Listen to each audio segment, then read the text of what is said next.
Est-il possible de trader sans indicateur technique et donc de gagner en trading sans indicateur technique?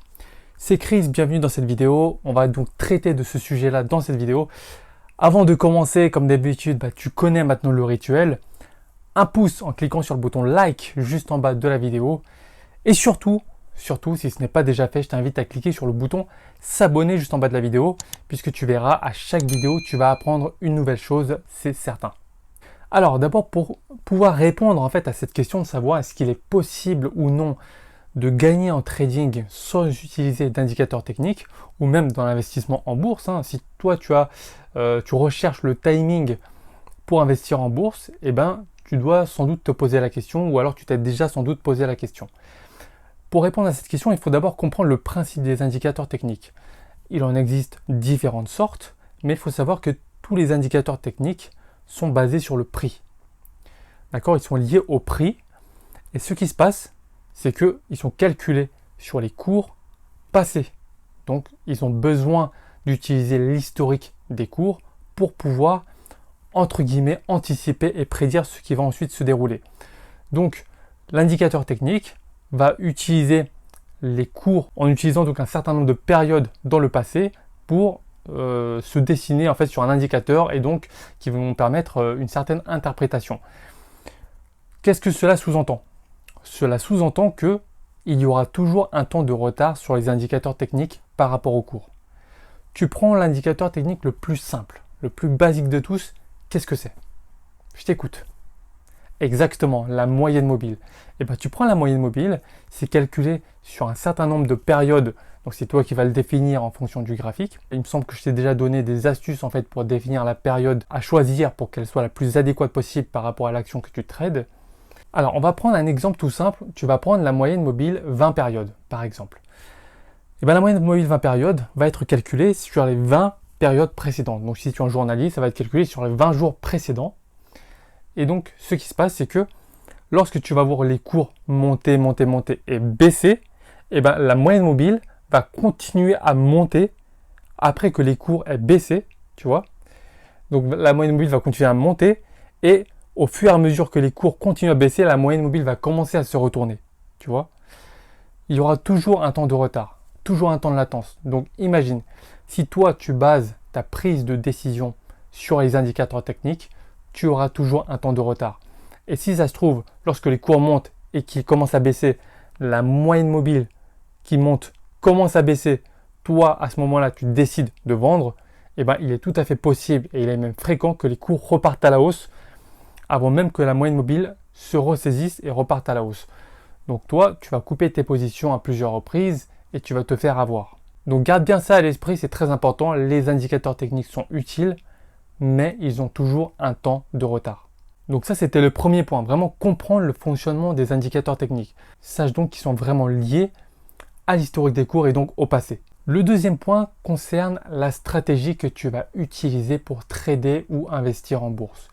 Il existe bon nombre de stratégies, tout aussi différentes les unes que les autres, mais il y a toujours une stratégie de base et c'est pour moi la plus efficace. Ça ne sert à rien de faire trop compliqué. Alors, ça ne veut pas dire que c'est facile, mais tu vas voir, donc la stratégie qui est vraiment la base, c'est le price action. Et le price action se base vraiment donc sur les prix. Et les prix, il faut savoir que c'est la matière première en analyse technique. Tu vois? Alors je dis matière première, c'est ta matière de travail. C'est pas matière première, c'est pas les commodities. On est bien d'accord. Les cours, si tu trades les cours et que tu te bases sur les cours pour trader, tu ne peux pas avoir de retard. Puisque ce n'est pas basé sur autre chose qu'eux-mêmes. En fait. Donc c'est le prix, c'est la résultante de l'offre et de la demande. Donc ça c'est le prix même. Si tu trades le prix, il n'y aura pas de retard. Voilà. Donc tu peux établir tes stratégies sur ces bases-là et prendre tes décisions pour essayer d'interpréter les cours et de te placer à l'achat ou à la vente en fonction du scénario qui te semble en fait avoir la plus grande probabilité de succès. Donc si toi tu recherches une stratégie de base pour avoir des signaux fiables sur ton graphique sans temps de retard, base-toi sur le price action, c'est le plus puissant. Tu peux me croire. Donc vraiment, pour répondre à la question, est-ce qu'il est possible de trader et de gagner en trading sans indicateur technique? Je vais te répondre que oui, il est possible de trader sans indicateur technique et de gagner en trading. Cependant, le but en trading, c'est d'avoir la plus grande probabilité de succès à chaque trade que tu entreprends. Et pour cela, tu vas rechercher un maximum de signaux sur le graphique pour conforter ta prise de décision. Alors, admettons que tu utilises la stratégie de price action, c'est-à-dire que tu vas te baser sur les prix, sur le cours qui apparaît sur le graphique pour prendre ta décision. Si tu souhaites rechercher des signaux pour augmenter ta probabilité de succès, tu vas rechercher d'autres éléments. Et ces autres éléments peuvent apparaître sur les indicateurs techniques. C'est pour cela que bien qu'il soit possible de gagner en trading sans indicateur technique, je te conseille quand même de les utiliser. Alors par contre, j'aimerais souligner que il convient pour toi de choisir 1, 2 ou 3 indicateurs maximum. Combien de fois j'ai vu des graphiques avec des indicateurs partout, dans tous les sens, des 4 moyennes mobiles, un Ishimoku, un RSI, MACD, des bandes de Bollinger, des traits, des droites de résistance et de support, des droites de tendance de partout. On n'y comprend plus rien, c'est illisible. Comment tu veux prendre ta décision par rapport à ce graphique-là? C'est n'importe quoi. Donc honnêtement, choisissant 1, 2, 3 grands maximum, maîtrise-les bien, fais des graphiques propres. C'est avec des graphiques propres que tu arriveras à prendre des décisions. C'est pas en traçant n'importe comment des traits dans tous les sens que tu pourras vraiment réfléchir de manière correcte et saine. Donc vraiment choisissant 3 maximum, grand maximum, maîtrise-les et essaye de chercher le maximum de signaux qui viennent conforter ta prise de décision.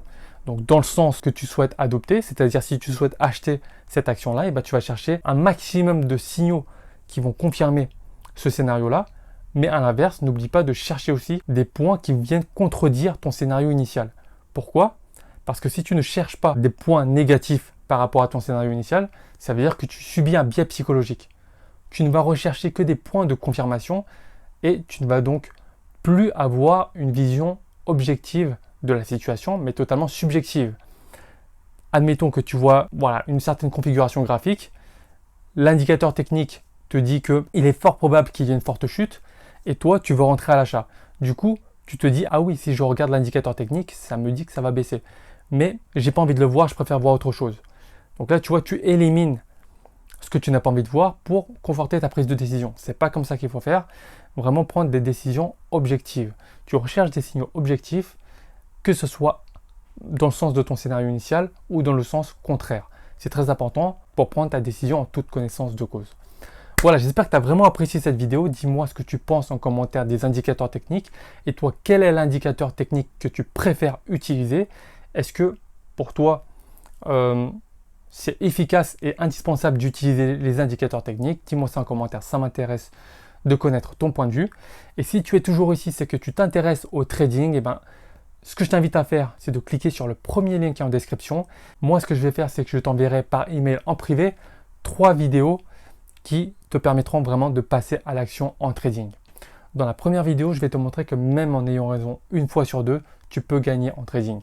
Dans la deuxième vidéo, je vais te montrer comment mettre en place un money management pour ne pas que tu perdes un centime de plus que ce que tu auras décidé. Et enfin, dans la troisième vidéo, je te parlerai de mon système de trading qui me permet de générer en moyenne une rentabilité à 2 chiffres en pourcentage chaque mois. Donc sans plus tarder, clique sur le premier lien qui est en description et quant à moi, je te retrouve tout de suite pour le visionnage de la première vidéo. À tout de suite, ciao!